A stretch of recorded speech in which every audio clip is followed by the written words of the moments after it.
अस्सलाम वालेकुम दोस्तों अल्लाह जो चाहता है और जिसको हज कराना चाहता है वो कुछ ना कुछ ज़रिया निकाल के ही अपना हज कराता है।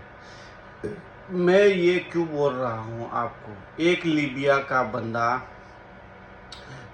का एक जो है हज यात्री हज के लिए निकले थे और लीबिया एयरपोर्ट में हज यात्री को सब जितना हज यात्री थे सबको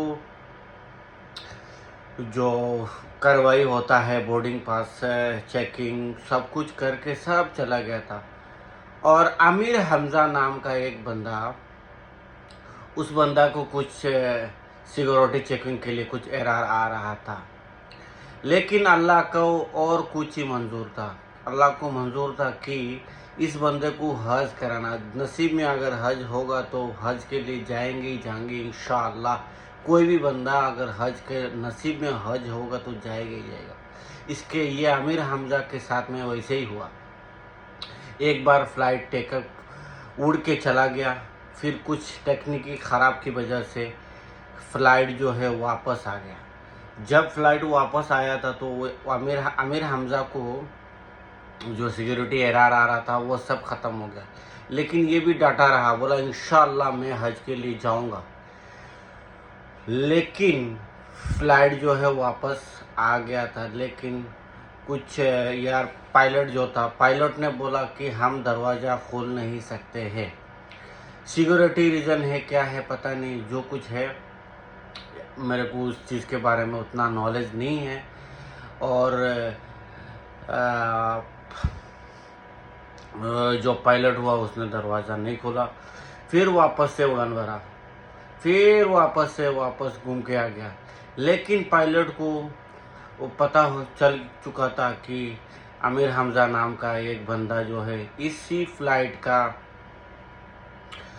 यात्री था, लेकिन उस बंदे को कुछ एरर प्रॉब्लम की वजह से ये फ्लाइट में नहीं बैठ सका।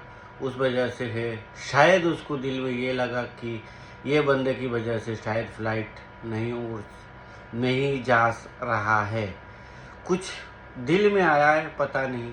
लेकिन आमिर हमजा जो डांट के बैठा रहा कि मैं जाऊंगा ही जाऊंगा, कुछ भी हो जाए मैं घर नहीं जाऊंगा, मैं सऊदी के लिए जाऊंगा, हज करने के लिए जाऊंगा। अल्लाह को मंजूर था कि भाई ये बंदा जो है मेरा घर तवाफ़ करने के लिए आना ही है।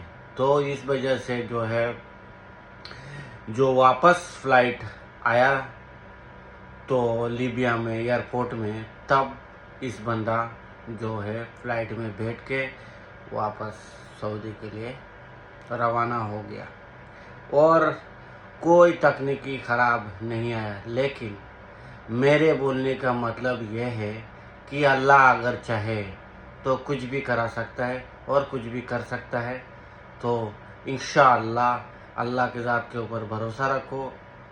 और आपका क्या राय है कमेंट सेक्शन में बताओ।